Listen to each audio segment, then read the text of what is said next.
नमस्कार, वंदे मातरम। मैं हूं श्यामगिरी। आप देख रहे हैं हमारा चैनल मुद्दा भारत का। मुद्दा भारत का यानी मुद्दा है महाराष्ट्र चुनाव का।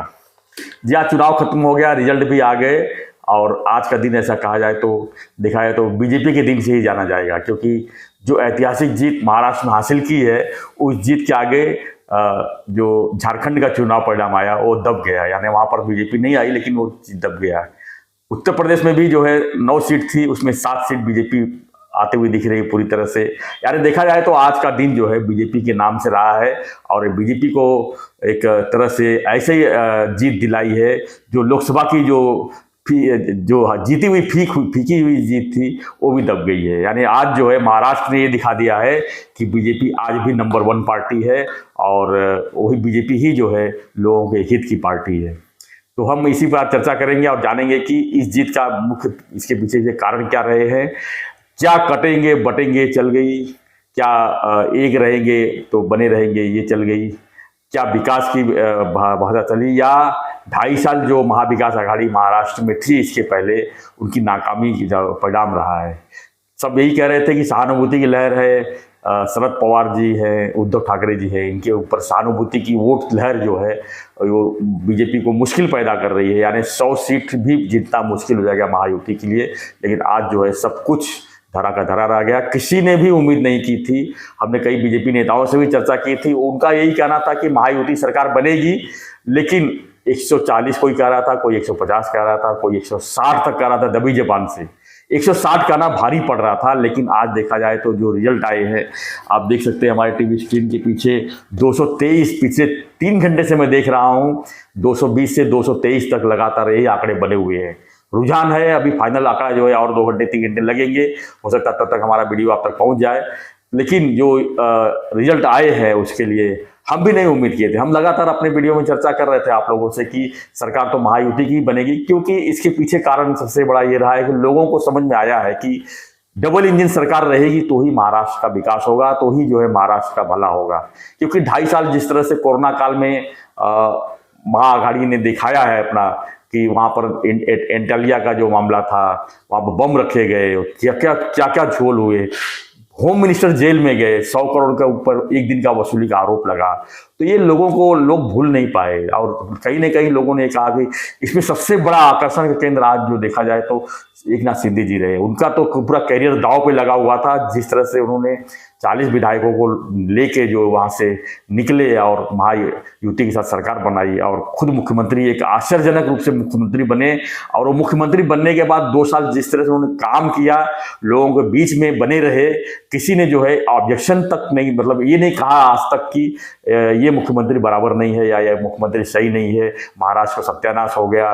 किसी ने एक की कहीं हमने लगातार हम रोज 2 से 3 वीडियो बनाते हैं, किसी ने कमेंट में नहीं कहा, भले महाविकास आघाड़ी के लोग हो चाहे कोई भी हो, किसी ने ये नहीं कहा कि मुख्यमंत्री ने काम नहीं किया या मुख्यमंत्री एक शोपीस है। कहा जाता है ना कि मुख्यमंत्री शोपीस बना के रखा गया है, ऐसा कभी कमेंट्स हमने देखा नहीं, सुना नहीं। तो उसी का परिणाम है कि मुख्यमंत्री को आज 40 विधायक लेके निकले थे, आज 55 से 56 विधायक उनको उनके जीत में भागीदार बन रहे हैं। और एक बड़ी तो ताकत जो है शिंदे की महाराष्ट्र में आगे देखने को मिल सकती है। हमारे साथ में घनश्याम गिरी जी, हम उनसे भी जानेंगे कि आज का जो रिजल्ट आया है उस पर उनका क्या कहना है, क्या मानते हैं कि आगे महाराष्ट्र का विकास किस तरह होगा। स्वागत है आपका चैनल में हमारे। क्या कहेंगे जो आज का रिजल्ट आया है। आज का जो रिजल्ट आया है बहुत ही आश्चर्यजनक है।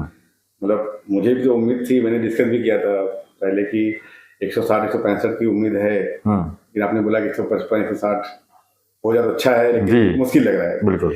बट मुझे उम्मीद था, क्योंकि जो इस बार देखा, जो कई बयानें आई, योगी जी का बयान आया कटोगे तो बटोगे, बटोगे तो कटोगे, ये सब कहीं ना कहीं देखो अभी क्या है, अभी हिंदुत्व का मैटर आ गया है। और दूसरा क्या है कि पब्लिक को भी मालूम है कि अभी सब चीज़ों से हटके मुझे विकास की तरफ चलना है। जो अभी 2-2.5 साल में शिंदे जी ने जो इतना अच्छा काम कर रहे हैं, जितने काम अटके हुए थे उन्होंने उसको चालू किया। अभी मेट्रो का 2 पैरेलल जो मेट्रो चालू हो गया, अभी जो मेट्रो का काम प्रोग्रेस में चल रहा है, जो सड़कों का काम चल रहा है, अभी काम बहुत है करना, लेकिन अभी जो तरीके से काम पहले रुकी हुई थी, जो काम उन्होंने आके किया वो सराहनीय है। वो आज पब्लिक काम देखती है, टाइम पास नहीं करती पब्लिक। पब्लिक देखती है यार हाँ जो काम कर रहा है उसके सपोर्ट करो। तो पब्लिक अभी समझदार हो गई है, अभी पढ़े लिखे लोग हैं। अभी वो सब नेतागिरी नहीं चलता कि हाँ अभी पैरेलल इनको देना है तो देना, वोट ऐसा नहीं चलता है। तो अच्छा है, बट आश्चर्य रिजल्ट है, आश्चर्यजनक है। बीजेपी खुद को नहीं मालूम होगा कि इतना सीट आ जाएगा, बट अच्छा है, बट वेरी गुड। जो अगर एनडीए की सरकार बनती है तो बहुत अच्छा है। नहीं, सरकार तो बनी गई है समझ लो। अब लड़ाई है मुख्यमंत्री का चेहरा को लेके। अब इसमें जैसे एकनाथ शिंदे जी मुख्यमंत्री थे, उनके ही कार्यकाल में मतलब उनके चेहरे पर जो है चुनाव लड़ी गई है, यानी एकनाथ शिंदे को के ही मतलब मुख्यमंत्री के कार्यकाल में चुनाव लड़ी गई। तो सिटिंग मुख्यमंत्री तो एकनाथ शिंदे ही माने जाएंगे, नो डाउट। उनका आगे भी हक बनता है कि मुख्यमंत्री बने, लेकिन एक तरह से बीजेपी जो 125 सीट 150 सीट भी नहीं लड़ी, 149 सीट लड़के अगर 125 सीट हासिल करती है, यानी लगभग 85 से 86% जो उनका रिजल्ट आया है, तो मुख्यमंत्री दावेदार तो सीधी सी बात है बीजेपी छोड़ेगी नहीं। देखिए 2022 में जब इन्होंने सरकार बनाई थी उस समय स्थिति कुछ अलग थी, क्योंकि एकनाथ शिंदे को उनको प्रमोट करना था, क्योंकि 40 विधायक को लेके आना एक बाला साहब ठाकरे की जमाना थी कि उनके नाम पे कोई कुछ रेतू कर दिया तो मुंबई बंद पड़ जाती थी, मुंबई में आग लग जाती थी या कुछ भी हो जाता था। लेकिन 40 विधायकों को उनके नाक के नीचे से निकल के जाना ठाकरे के यहाँ से दिखाया, तो एकनाथ शिंदे ने सुसाइड किया, अपना राजनीतिक सुसाइड।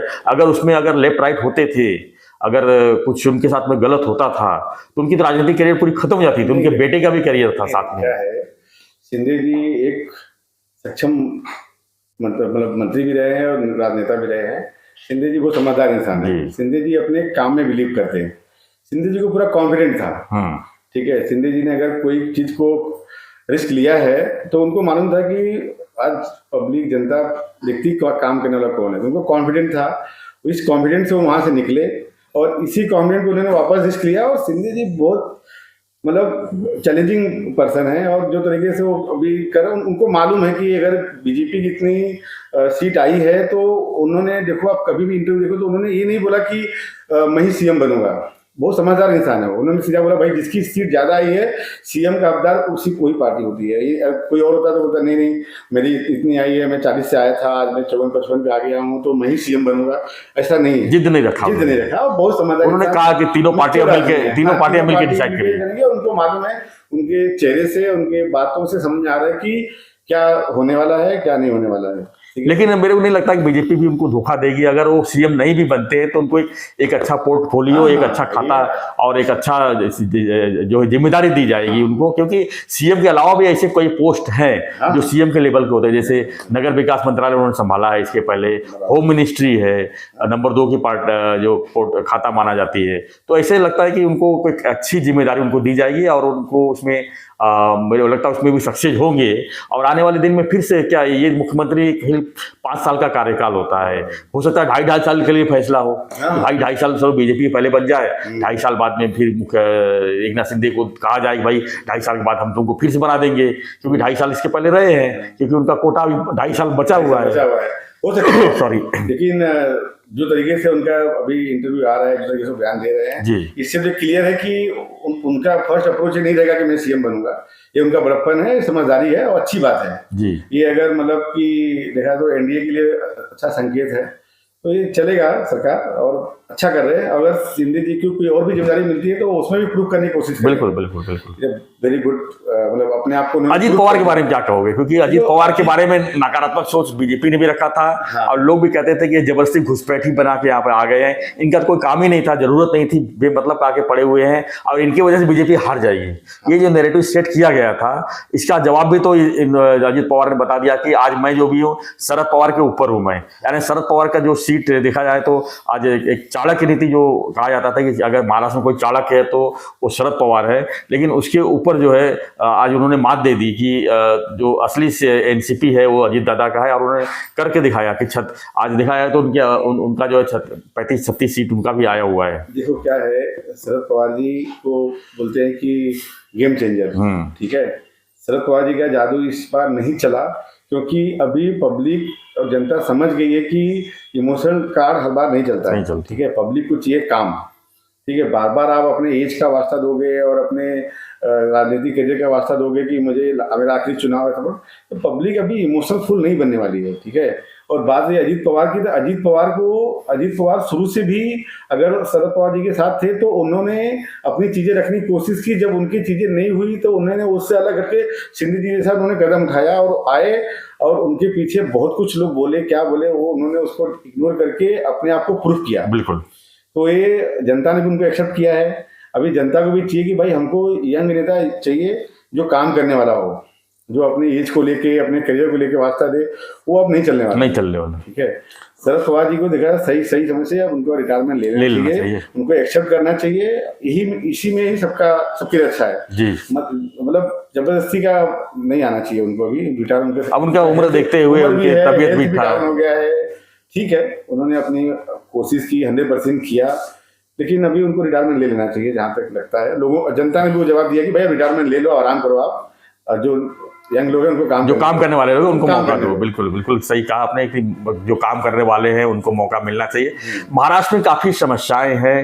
महाराष्ट्र पर आरोप ये लगा है कि गुजरात सारे कंपनियां शिफ्ट हो जा रही हैं, वहाँ का बेरोजगारी जो है एक बड़ी मुद्दा है, रास्तों की मुद्दा है, हाईवे हालांकि बन रहे हैं, बड़े बड़े हाईवे बन रहे हैं, लेकिन हाईवे तो एक दिन में बनते नहीं हैं। हाँ, काम में गति होनी चाहिए, और ऐसा लगता है कि अब जो स्टेट में जिस तरह से रिजल्ट आए हैं उसको देखते हुए केंद्र सरकार इसके ऊपर ज़्यादा ध्यान देगी। और इसमें क्या है, अभी पब्लिक को, मतलब जनता को भी मालूम है कि भाई जो केंद्र में सरकार है उसी को लेके आओ तो ही काम होने वाला है। क्योंकि अगर देखा जाए तो जब उद्धव जी का सरकार बना था यहाँ पे, तो केंद्र में बीजेपी थी, तो हर काम होल्ड पे चला गया। तो ये सबको मालूम है कि अगर गलती से अगर यहाँ पे महायुति, मतलब इनकी क्या बोलते हैं, कांग्रेस और उद्धव ठाकरे की सरकार या सबकी शरद पवार की सरकार बनती है, तो सब काम वापस होल्ड पे चले जाएंगे, इंफ्रास्ट्रक्चर रुक जाएगा सब। ठीक है, प्रोग्रेस, सब काम रुक जाएगा। इसीलिए पब्लिक ने जो है वापस इनको लाया है कि भाई केंद्र में भी आप हो, स्टेट में भी आप रहो, और जो काम चल रहा है उसको और जोरों में बढ़ाओ, जो काम रुका हुआ है, जो बाकी चीज़ें चल रही है वो हो जाए। हाईवे का काम है, आपका मेट्रो का काम है, जो अपना जितना भी बेरोजगारी है, सभी सब चीज़ों पे फोकस करें, उस पर अच्छे से आगे बढ़ाएं, अच्छा काम करें। वो आप होल पे नहीं जाना चाहिए, क्योंकि आप दोनों तरफ हो, केंद्र में भी आप हो, स्टेट में भी आप। अब बोलने का मौका नहीं, अब बोलने का मौका नहीं। अब काम दिख रहा है, काम हो रहा है, थोड़ा और फास्ट होना चाहिए। धन्यवाद जी। हम चर्चा इसी कर रहे थे कि आज जो महाराष्ट्र का रिजल्ट आए, उत्तर प्रदेश में उपचुनाव का रिजल्ट आए, झारखंड चुनाव आए, लेकिन जो महाराष्ट्र की आज ऐतिहासिक जीत जो बीजेपी ने हासिल की है उसके ऊपर विशेष चर्चा हमारा था। और देखा जाए तो अब जो है महाराष्ट्र का आगे जो है और भी अच्छा विकास हो, यही हम कामना करते हैं। अब अगली पारी जो है महानगर पालिका, जो नगर निगम के चुनाव है, वहाँ पर मुझे लगता है अब जल्दी हो जाएंगे, क्योंकि हालांकि ये मामला कोर्ट में है, कोर्ट का भी फैसला जल्दी हो जाए और नगर निगम भी अगर इस तरह चुनाव होके अपने काम में लग जाए तो विकास में और तेजी आ जाएगी। तो हम यही उम्मीद करेंगे कि बीजेपी ने जिस तरह जो चाहिए था उनको मिल गया है, अब आगे का रास्ता तय करे और अच्छे से विकास करे। इसी शुभकामनाओं के साथ हम उन्हें बधाई देते हैं। और आपकी क्या प्रतिक्रिया है इस पर हमें कमेंट बॉक्स में लिखिए, और बने रहिए हमारे साथ, देखते रहिए हमारा चैनल मुद्दा भारत। चैनल को लाइक, शेयर और सब्सक्राइब जरूर। धन्यवाद। जय